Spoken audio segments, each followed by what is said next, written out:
అధిష్టానం సరికొత్త వార్తల ప్రపంచం. అధిష్టానం వాక్ స్వతంత్ర ప్రజాబలం. వెల్కమ్ టు అధిష్టానం టీవీ. ముందుగా బులెటిన్ లోని హెడ్లైన్స్. ప్రజల ఆరోగ్యాలను కాపాడే వైద్యులను ప్రజలే రక్షించుకోవాలి. సినీ నటుడు సుమన్. పోలవరంలో లాభాలను సంపాదించాలని మాత్రమే చంద్రబాబు ఆరోపించారు.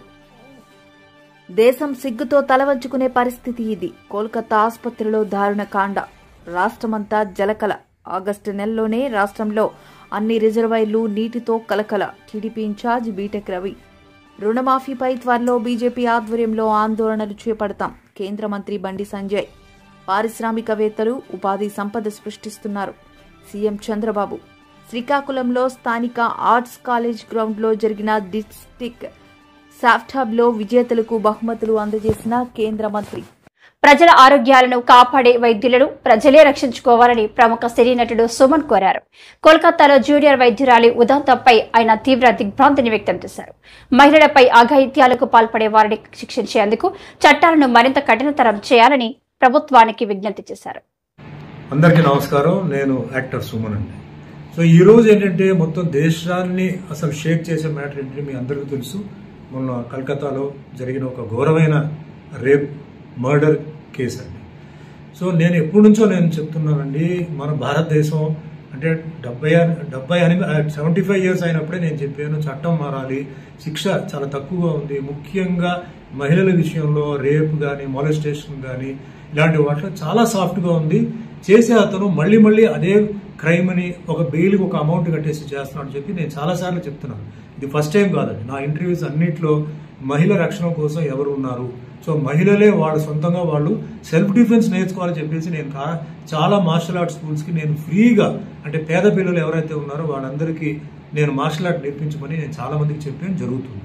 సరే, ఓకే అండి. ఈరోజు ఈ విషయం ఏదైతే ఉందో ఇది చాలా అంటే ఒక సైడ్లో దుఃఖమైన మ్యాటర్, చాలా సీరియస్ అయిన మ్యాటర్. అది ఎలా జరిగింది, ఎవరు చేశారు, ఇవన్నీ ప్రాసెస్లో తెలుస్తుంది. బట్ చాలా ముఖ్యమైన విషయం ఏంటంటే దీనికి అసలు కొందరు సపోర్ట్ చేయడం, అంటే what I mean to say, దీన్ని ఎట్లా అయినా దీన్ని నొక్కాలని, ఇది బయటకు రాకూడదని చేస్తున్నారు. సో దీనికి తప్పకుండా ఏంటంటే ప్రొటెస్ట్ కావాలి.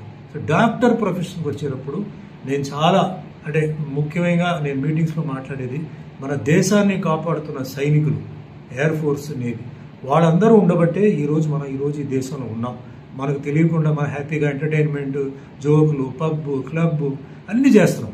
కానీ వాళ్ళు బార్డర్లో ఉండి వాళ్ళ పిల్లల్ని వాళ్ళ ఫ్యామిలీని వదిలేసి మన కోసం వాళ్ళు చేస్తున్నారు. ఇది ఎవరు పెద్దగా సీరియస్గా తీసుకోవట్లేదు. అయినప్పటికీ చాలా చిన్న శాలరీకి వాళ్ళకి ఏదైనా జరిగినా కూడా చిన్న కాంపన్సేషన్తో వాళ్ళు ఉన్నారు. వాళ్ళకి హ్యాట్స్ ఆఫ్ అండి. దాని తర్వాత నెక్స్ట్ ప్రొఫెషన్ వచ్చేది పోలీస్. అంటే ఇంటర్నల్గా వాళ్ళ బార్డర్ అయితే ఇంటర్నల్గా ఏ గొడవ జరిగినా, ఏ రైట్ జరిగినా, ఏ క్రైమ్ జరిగినా, ఏ రౌడీ షీటర్, గూండా, టెర్రరిస్ట్ వచ్చినా ముందు వచ్చేది వాళ్ళే.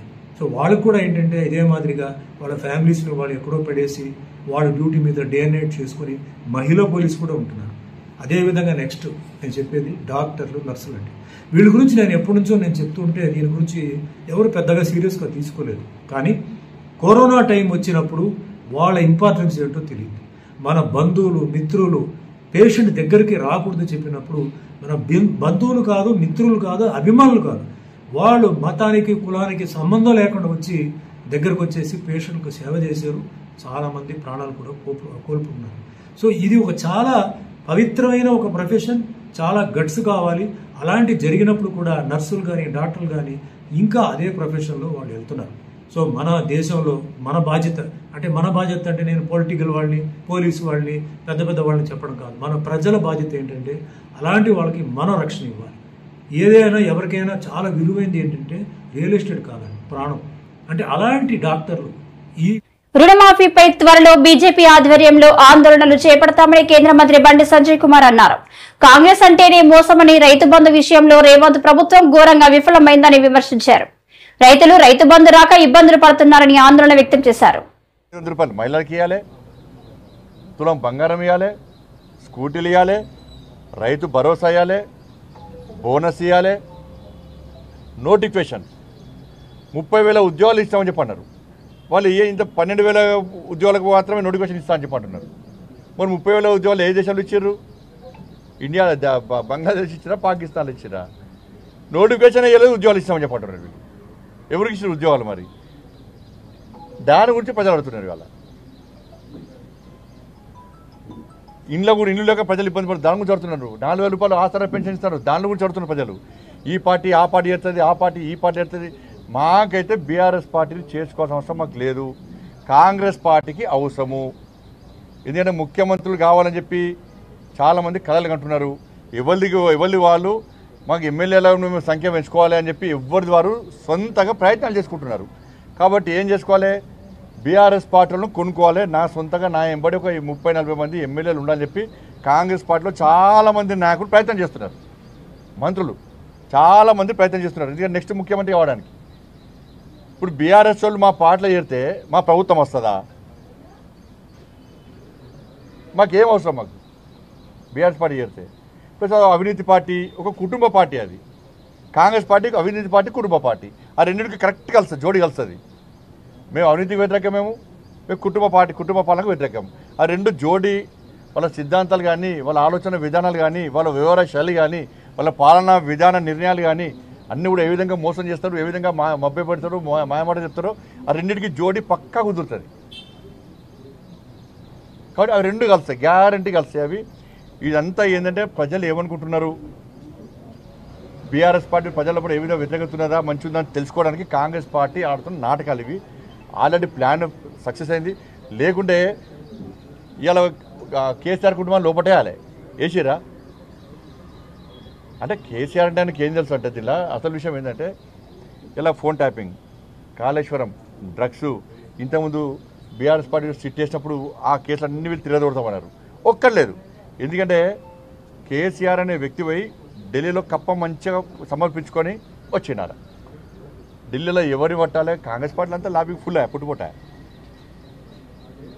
ఢిల్లీ పోయి ఎవరితో మాట్లాడాలి, ఎవరికి ఏమి ఇవ్వాలో అన్నీ ఇచ్చి పుచ్చుకునే ధోరణి ఇచ్చి పుచ్చుకొని అయిపోయింది కాంగ్రెస్ పార్టీకి, బీఆర్ఎస్ పార్టీకి. కాబట్టే ఫోన్ ట్యాపింగ్ కేసు వరకెక్కింది, కాళేశ్వరం కేసు అడ్రస్ లేకుండా పోయింది, డ్రగ్స్ కేసు బయటగా మాడతలేరు, ల్యాండ్ స్కామ్, శాండ్ స్కామ్, అన్ని ఏ స్కామ్ల విషయంలో కాంగ్రెస్ పార్టీ నాయకులు మాట్లాడతలేరు. ఎందుకంటే కేసీఆర్ గారు ఎవరికి ఏం అప్పచెప్పారు, అక్కడి నుంచి ఏం ఒత్తిడి రావాలో ఒత్తిడి వచ్చింది. కాబట్టి అన్నీ అయిపోయినాయి, మాట ముచ్చట అయిపోయింది. ఇక చేరికలు మాత్రమే, కలుపుకుంటూ మాత్రమే ఉంది. ఇక మాట ముచ్చట పక్క ఢిల్లీ అయిపోయింది, కాంగ్రెస్ పార్టీకి బీఆర్ఎస్ పార్టీకి అయిపోయింది, మాట ముచ్చట అయిపోయింది. నెక్స్ట్ విలీనం మాత్రమే బాకీ ఉంది. అది కూడా మంచి ముహూర్తం కోసం చూస్తున్నారు, అది కూడా విలీనం అయిపోతుంది. దేశం సిగ్గుతో తలవంచుకునే పరిస్థితి ఇది. కోల్కతా ఆసుపత్రిలో దారుణ కాండను ఉద్దేశించి తెలుగు శక్తి అధ్యక్షుడు బివి రామ్ వైద్యులు చేపడుతున్న నిరసనకు తెలుగు శక్తి సంఘీభావం. మహిళలకు రక్షణ కల్పించాలంటూ తెలుగు శక్తి అధ్యక్షుడు బివి రామ్ ఆధ్వర్యంలో వినూత్నంగా నిరసన చేపట్టారు. సోమవారం ఉదయం ఆర్టీసీ కాంప్లెక్స్ సమీపంలోని జీవీఎంసీ ప్రధాన కార్యాలయం ఎదురుగా ఉన్న గాంధీ విగ్రహం వద్ద వైద్యులు కొనసాగుతున్న నిరసనకు సంఘీభావం తెలిపారు. ముందుగా జాతిపిత విగ్రహానికి బివి రామ్ నివాళులర్పించిన అనంతరం కళ్లకు గంతలు కట్టుకుని నిరసన వ్యక్తం చేశారు. ఈ సందర్భంగా ఆయన మాట్లాడుతూ అర్ధరాత్రి మహిళ స్వేచ్ఛగా నడిచి వెళ్లినప్పుడే దేశానికి స్వేచ్ఛ లభిస్తుందని, అప్పుడే నిజమైన స్వాతంత్ర్యమని మహాత్మా గాంధీ కలలు కన్నారన్నారు. కానీ ఆ మహానుభావుడి కలలు కల్లలుగానే మిగిలిపోయాయని ఆవేదన వ్యక్తం చేశారు.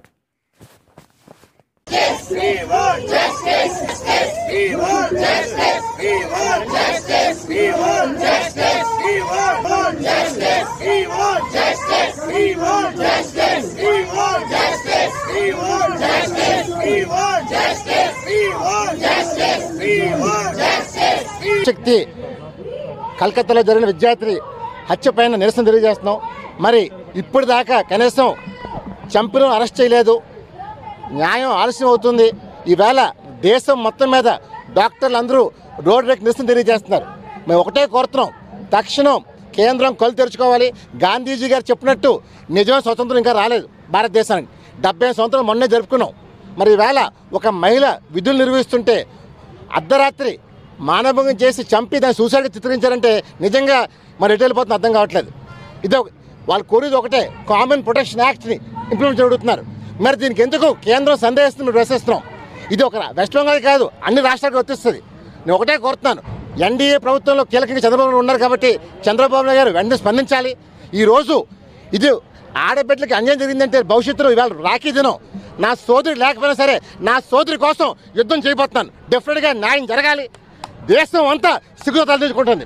ఈవేళ ఇంతమంది వైద్యులు రోడ్లెక్కి నిరసన తెలియజేస్తారంటే ఇది నాట్ షేమ్ టు మోడీ అడుగుతున్నాను. We request the honourable prime minister immediately look it this matter. We want the culprits to be punish. ఈవేళ ఆంధ్రప్రదేశే కాదు యావత్ భారతదేశం దిగ్భ్రాంతి ఉంది. మరి రేపు ముందు భావి తరాలు ఆడబిడ్డలు చదువుకోవాలన్న డాక్టర్ని భయపడే స్థితికి వచ్చింది. అందువల్ల అలాంటి దుర్మార్గులను వెంటనే హ్యాంగ్ చేయడానికి కోరుతున్నాం తప్ప ఏదో కేసు తప్పడం కాదు. We want immediate justice. అందులో మోడీ గారు దయచేసి look in the matter, save doctors. Because ఈ భగవంతు తర్వాత ప్రజలు కొలిసేది డాక్టర్ని. అలాంటి డాక్టర్ రక్షణ లేకపోతే ఏం చెప్పని అడుగుతున్నాను. అందువల్ల ఆంధ్రప్రదేశ్ కాదు, వెస్ట్ బెంగాల్ కాదు, మొత్తం యావత్ భారతదేశం దిగ్భ్రాంతికి గురి చేస్తుంది. దయచేసి రాష్ట్రాన్ని కాపాడని కోరుతున్నాను. జై హింద్. పారిశ్రామికవేత్తలు ఉపాధి సంపద సృష్టిస్తున్నారని సీఎం చంద్రబాబు తెలిపారు. శ్రీ సిటీలోని బిజినెస్ సెంటర్లో పలు కంపెనీలలో సీఈఓలతో నిర్వహించిన సమావేశంలో ఆయన మాట్లాడారు. పరిశ్రమల ద్వారా ప్రభుత్వానికి ఆదాయం సమకూరుతుందని అన్నారు. Always I'm having so much of pleasure in interacting with industrialists. You are creating jobs, you are creating wealth. When you create wealth, automatically government will get more revenue. Thereby we can do better welfare, better empowerment. What all we have to serve the people at most efficiently, it will happen. Not now. That is my brand from the beginning. I am pro-investment in India. Economic reform started in 1991. I became Chief Minister in 1995 first time. This is the fourth time. Combined Andhra Pradesh, now Navya Andhra Pradesh. Even I am the first politician to visit different countries to attract investment. It may be America, it may be Japan, Europe, Singapore, so many countries for that matter. I strongly believe nowadays world has become a global village. From then and today, I am seeing the difference. When I started economic reforms in 1995, at that time I thought information technology is the right way to put Indians on global map. That is how with one high-tech city, I started construction with PPP model. Today, I am very happy day by day development has taken place. If you go to any country today, Indians are inevitable for any development. IT means Indian. For every 4 IT professionals in the world, one is Indian. Among Indians, out of 4, one is from Andhra Pradesh. That is the strength of Andhra Pradesh. That is the first mover advantage. Few issue the Japanese companies currently facing critical issue. The first one is the pending of incentive. Some of our members companies had yet to receive the promised refund for the incentive granted by Your Excellency's previous administration. So we kindly request your administration to expedite the resolution of this pending. And there are also some more issue which affect our financial stability, disrupt business operations, and hamper productivity. Due to time constraints, I will not go into the detail today, but we have prepared later, and I would like to be happy if you would accept that I will pass it your Excellency's Secretary it later. రాష్ట్రమంతా జలకళ. August నెలలోనే రాష్ట్రంలో అన్ని రిజర్వాయర్లు నీటితో కలకల. వీటికి తోడుగా బులుగు media, పిల్ల సైకోల ఏడుపులు. నేడు గండికోట నుంచి Chitravati balancing reservoir, Paidipalem reservoir కు నీటిని విడుదల చేసిన Pulivendula TDP incharge BTech Ravi.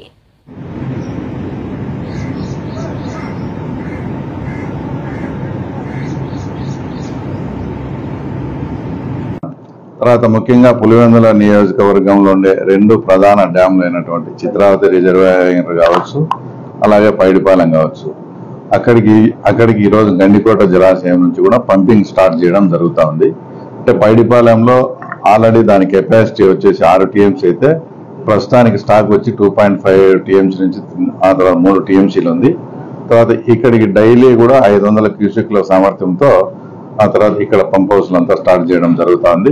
అలాగే చిత్రావతికి కూడా 1000 క్యూసెక్కులు చొప్పున రోజు అక్కడ కూడా ఆల్రెడీ 2.5 నుంచి 3 టీఎంసీలు ఉన్నాయి.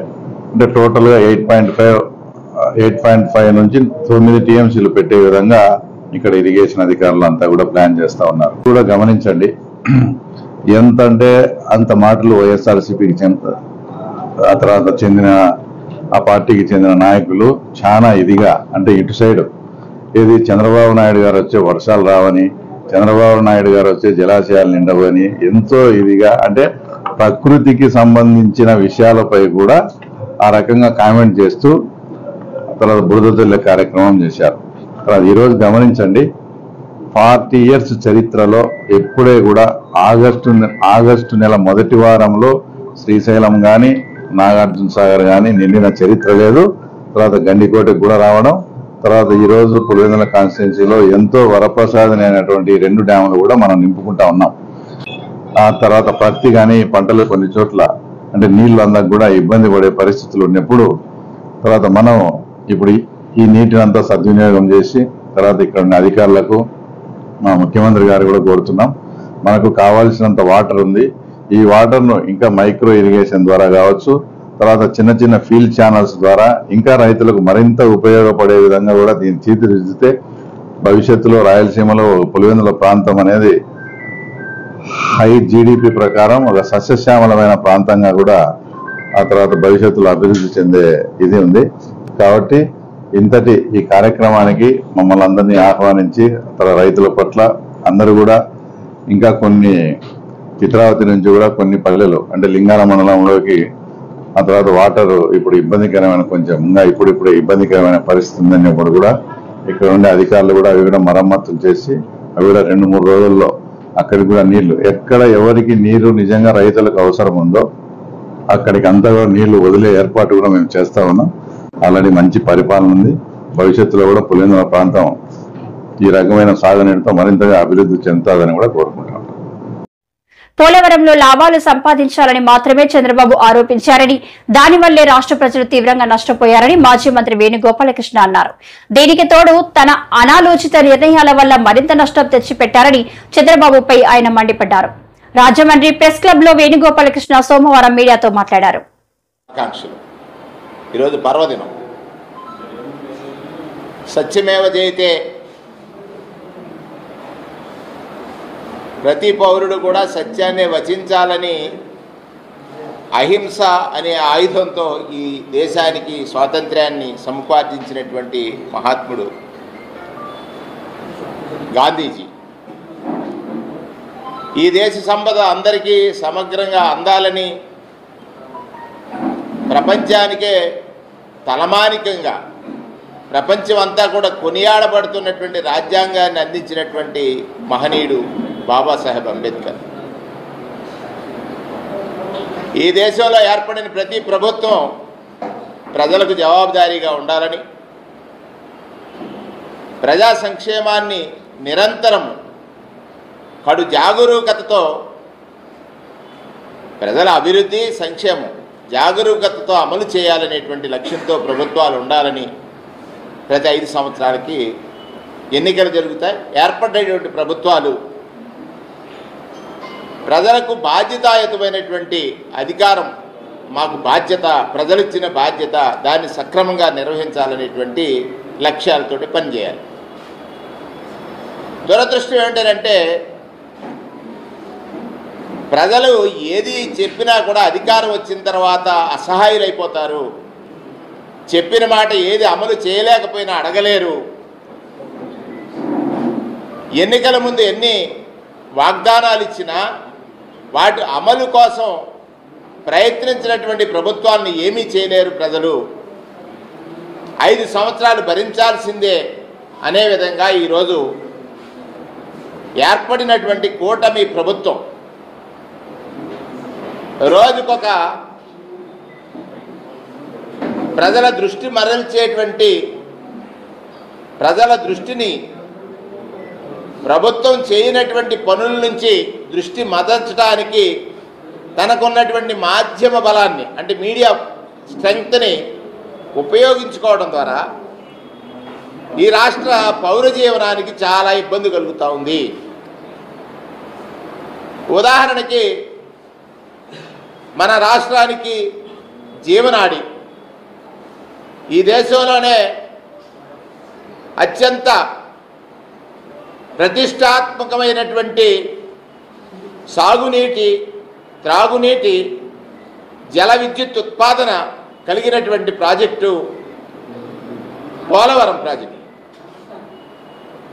2014లో ఈ రాష్ట్రాన్ని విభజించే సమయంలో ఈ రాష్ట్రం కోల్పోతున్నటువంటి ఆదాయానికి లేకపోతే ఈ రాష్ట్రానికి రావాల్సినటువంటి ఆదాయ వనరుల ఉత్పత్తికి ప్రధానమైనటువంటి మార్గం శ్రీకాకుళంలో స్థానిక ఆర్ట్స్ కాలేజ్ గ్రౌండ్ లో జరిగిన డిస్ట్రిక్ట్ సాఫ్ట్ బాల్ లో విజేతలకు బహుమతులు అందజేసిన కేంద్ర మంత్రి కింజారపు రామ్మోహన్ నాయుడు. చరిత్ర తీసుకుంటే ఒక చెరగలానటువంటి ముద్ర మన శ్రీకాకుళం జిల్లా క్రీడల్లో వేసుకుంది. దానికి అనేక ఉదాహరణలు ఉన్నాయి.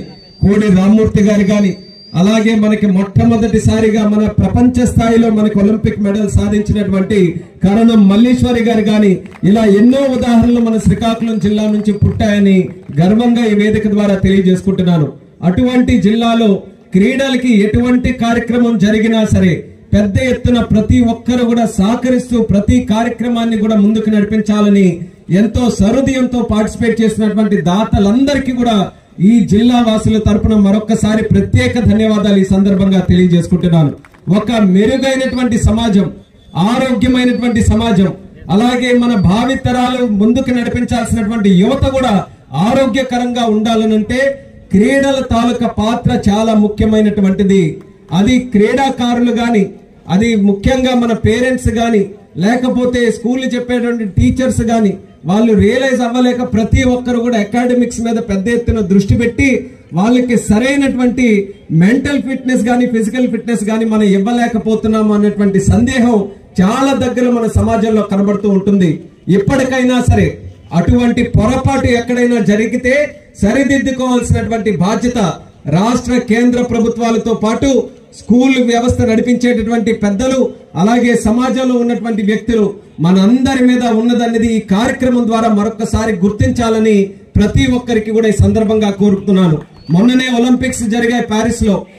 6 మెడల్స్ మనం సాధించుకున్నాం. సుమారు 71వ స్థానంలో భారతదేశం ఉంది. బాధ కలుగుతుంటుంది కొన్ని సందర్భాల్లో. ఇంత పెద్ద దేశం, ఇన్ని విశిష్టలు కలిగినటువంటి దేశం ఎందుకు మనం అంత స్థాయిలో మనం రాణించలేకపోతున్నాం అనేది జరుగుతుంటుంది. కానీ మనం దృష్టి పెట్టాల్సినటువంటిది ఒలింపిక్ లో ఎన్ని మెడల్స్ సాధించాం అనేది కాదు, గ్రామ స్థాయి నుంచి క్రీడాకారులు ఏ రకంగా మనం ప్రోత్సహించి అక్కడికి పంపిస్తున్నాం అనేది దాని మీద మనం దృష్టి పెట్టాల్సినటువంటి అవసరం ఉంది. దానికోసం